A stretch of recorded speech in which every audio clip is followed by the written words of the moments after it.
up to 50% வரை தள்ளுபடி. S, நம்ம பாண்டிச்சேரி நேரு ஸ்ட்ரீட் ரவி கலர்ஸ்ல இப்போ அதிரடியான ஆடி தள்ளுபடி ஸ்டார்ட் ஆயிடுச்சு. ஜஸ்ட் 999க்கு 4 குர்தீஸ் 899 வர்த் உள்ள இந்த ஜிவாமி ஷேப் பேக் இப்போ உங்களுக்காக ஜஸ்ட் 399 தான். 399க்கு 2 லெகின்ஸ், ஆங்கிள் லெகினும் இருக்கு, ஃபுல் லெகினும் இருக்கு. பிராண்டட் இன்னர் வேர்ஸ்ல ஜஸ்ட் 100 and 200 தான். இங்க டி-ஷர்ட், ட்ராக் பேண்ட், ஷார்ட்ஸ் எல்லாம் ஜஸ்ட் 100 to 200 தான். விமென்ஸ்க்கான நைட் ட்ரெஸ், ட்ராக்ஸ் இது எல்லாமே கிளியரன்ஸ் இல்ல ஜஸ்ட் 100 ல 250 வரைக்கும் தாங்க. முக்கியமா நம்ம வீட்டு கிட்ஸ்க்கு கிளியரன்ஸ் இல்ல ஜஸ்ட் 100 ல 200 குள்ளேயே இருக்கு. அது மட்டும் இல்லாம இங்க இருக்கிற A to Z எல்லா கலெக்ஷன்ஸ்க்கும் ஸ்பெஷல் டிஸ்கவுண்ட் இருக்கு. அப்படியே இன்னும் வெயிட் பண்றீங்க? உடனே கிளம்பி நம்ம பாண்டிச்சேரி நேரு ஸ்ட்ரீட் ரவி கலர்ஸ்க்கு வாங்க. அண்ட் மறக்காம இந்த வீடியோவை ஆடி தள்ளுபடியில அசத்தலா ஷாப்பிங் பண்ணணும்னு நினைக்கிற உங்க ஃப்ரெண்ட்ஸ் அண்ட் ஃபேமிலிஸ்க்கு ஷேர் பண்ணிடுங்க.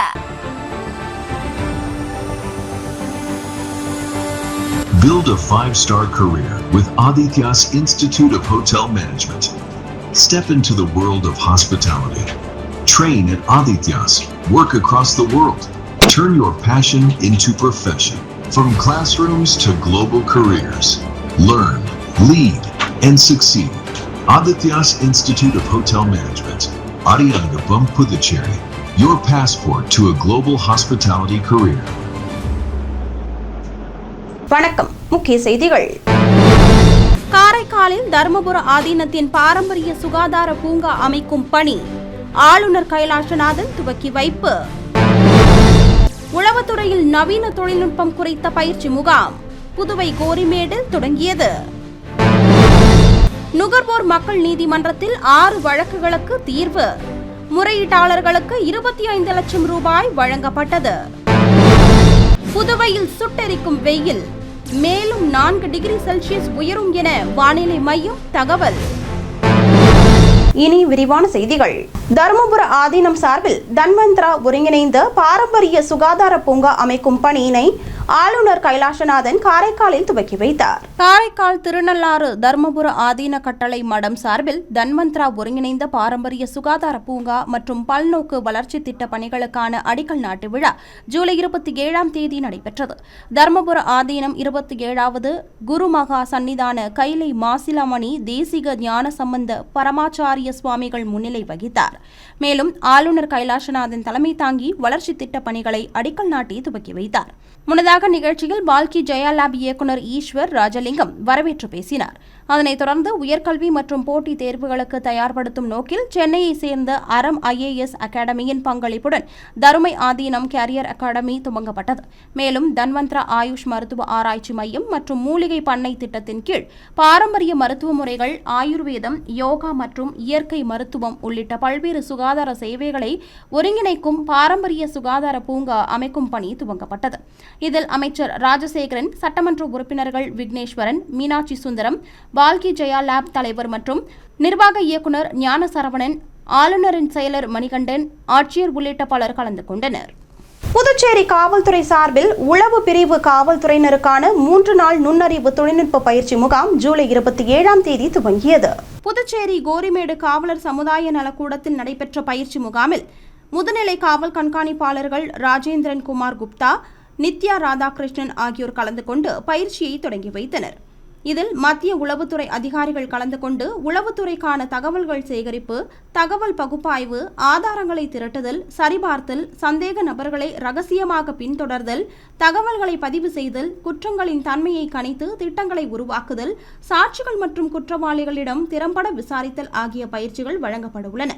இந்த பயிற்சியில் சிறப்பு பிரிவு காவல்துறையினர் மற்றும் புதிதாக தேர்வு செய்யப்பட்ட காவல்துறையினரும் பயிற்சி பெற உள்ளனர். நுகர்வோர் மக்கள் நீதிமன்றத்தில் 6 வழக்குகள் சமாதானம் மூலம் தீர்வு காணப்பட்டு 25 லட்சம் ரூபாய் முறையீட்டாளர்களுக்கு வழங்கப்பட்டது. நுகர்வோர் புகார்களுக்கு விரைவாக தீர்வு காண நுகர்வோர் மக்கள் நீதிமன்றம் என்ற நாடு தழுவிய ஒரு அமைப்பு ஏற்படுத்தப்பட்டுள்ளது. அதன்படி புதுச்சேரி லாஸ்பேட்டையில் உள்ள நுகர்வோர் மக்கள் நீதிமன்றத்தில் மாவட்ட நுகர்வோர் ஆணைய தலைவர் முத்துவேல் தலைமையில் உறுப்பினர்கள் சுபிதா, ஆறுமுகம் அடங்கிய அமர்வு நடைபெற்றது. இதில் மொத்தம் 20 வழக்குகள் விசாரணைக்கு ஏற்கப்பட்ட நிலையில் இதில் 6 வழக்குகளுக்கு தீர்வு காணப்பட்டு பயனாளிகளுக்கு உத்தரவு நகல்கள் மற்றும் காசோலைகளும் வழங்கப்பட்டன. புதுவையில் ஏற்கனவே வெயில் சுட்டரித்து வரும் நிலையில் 31ஆம் தேதி வரை 4 டிகிரி செல்சியஸ் வரை வெப்பம் உயர வாய்ப்பு உள்ளதாக வானிலை ஆய்வு மையம் தெரிவித்துள்ளது. புதுச்சேரியில் கோடைக்காலம் முடிந்தும் கடந்த சில தினங்களாகவே வெயில் 100 டிகிரியை தாண்டி சுட்டெரித்து வருகிறது. இதனால் பொதுமக்கள் கடுமையான சிரமத்திற்கு ஆளாகி வருகின்றனர். இதனிடையே ஜூலை 27ஆம் தேதி புதுச்சேரி காரைக்கால் பகுதிகளில் வறண்ட வானிலையே நிலவியது. இந்நிலையில் தமிழக கடலோர பகுதிகளில் கீழ்மட்ட வளிமண்டலத்தில் ஒரு பலவீனமான காற்றழுத்த தாழ்வு பகுதி நிலவி வரும் நிலையில் புதுச்சேரி காரைக்கால் பகுதிகளில் இடி மின்னலுடன் லேசான மழை பெய்யக்கூடும் என்று வானிலை ஆய்வு மையம் தெரிவித்துள்ளது. இருப்பினும் வருகிற 30 மற்றும் 31 ஆகிய தேதிகளில் புதுச்சேரியில் இயல்பை விட 4 டிகிரி செல்சியஸ் வரை வெப்பம் அதிகரிக்க வாய்ப்பு உள்ளதாகவும் சென்னை வானிலை ஆய்வு மையம் தெரிவித்துள்ளது. கரூர் கூட்ட நெரிசலில் சிக்கி உயிரிழந்தவர்களின் குடும்பத்தினருக்கு தமிழக முதலமைச்சர் வழங்கிய அரசு பணிக்கான ஆணையை ரத்து செய்து உயர்நீதிமன்ற மதுரை கிளை வழங்கியுள்ள தீர்ப்பை வரவேற்பதாக லட்சிய ஜனநாயக கட்சி தலைவரும் சட்டமன்ற உறுப்பினருமான ஜோஸ் சார்லஸ் மார்டின் தெரிவித்துள்ளார். தமிழ்நாட்டின் முதலமைச்சரும் தமிழக வெற்றிக் கழகத்தின் தலைவருமான ஜோசப் விஜய் கடந்த ஆண்டு கரூரில் செப்டம்பர் 27ஆம் தேதி தேர்தல் பரப்புரையில் கலந்து கொண்டு பேசிய பொழுது கூட்ட நெரிசல் ஏற்பட்டதில் சிக்கி 41 பேர் உயிரிழந்த நிலையில் உயிரிழந்தவர்களின் குடும்பத்தினருக்கு அரசு பணி வழங்கப்படும் என்று தெரிவித்திருந்தார். இதனைத் தொடர்ந்து கடந்த ஜூலை 10ஆம் தேதி கூட்ட நெரிசலில் சிக்கி உயிரிழந்த குடும்பத்தினருக்கு பணி நியமன ஆணைகளை தமிழ்நாட்டு முதலமைச்சர் ஜோசப் விஜய் வழங்கினார். இந்நிலையில் கரூர் கூட்ட நெரிசலில் சிக்கி உயிரிழந்தவர்கள் குடும்பத்திற்கு அரசு வேலை வழங்கும் அரசாணையை ரத்து செய்து உயர்நீதிமன்ற மதுரை கிளை உத்தரவு பிறப்பித்துள்ளது. இதுகுறித்து கருத்து தெரிவித்துள்ள லட்சிய ஜனநாயக கட்சி தலைவரும் காமராஜர் நகர் தொகுதி சட்டமன்ற உறுப்பினருமான ஜோஸ் சார்லஸ் மார்டின் தான் அப்போதே 41 பேர் உயிரிழப்புக்கு காரணமானவர்கள் யார் என்பதை கண்டறிந்து உரிய தண்டனையை பெற்று தந்தால்தான் அவர்களது ஆன்மா சாந்தி அடையும் என்றும் நெரிசலில் சிக்கி உயிரிழந்தவர்களுக்கு பணி நியமன ஆணை தந்தால் தமிழ்நாடு அரசு பணியாளர் தேர்வாணையம் நடத்தும் போட்டித் தேர்வுகளுக்கு இரவு பகல் பாராமல் படித்து தயாராகுபவர்களுக்கு இந்த பணி நியமன நடவடிக்கை மனசோர்வை ஏற்படுத்தும் என்று தெரிவித்ததாகவும் மேலும் பணி நியமனத்தை தமிழ்நாடு அரசு திரும்ப பெற வேண்டும் என்று வேண்டுகோள் விடுத்ததாகவும் தெரிவித்துள்ளார். மேலும் உயர்நீதிமன்ற மதுரை கிளையின் தீர்ப்பை மிகுந்த நிம்மதியுடன் தான் வரவேற்பதாகவும் கடும் போட்டிகள் நிறைந்த அரசு பணி இந்த தீர்ப்பின் மூலம் தகுதியானவர்களுக்கு கிடைக்கும் என்ற நம்பிக்கை பிறந்திருப்பதாகவும் கரூரில் பணி நியமன ஆணைகளை ரத்து செய்திருப்பது TNPSC போட்டித் தேர்வுகளுக்கு படிப்பவர்களுக்கு கிடைத்த வெற்றியாகவே தான் இதனை கருதுவதாகவும் அவர் தெரிவித்துள்ளார். புதுவை பாரதியார் பல்கலைக்கூட கலந்தாய்வு பட்டியலை சென்டாக் நிர்வாகம் வெளியிட்டுள்ளது.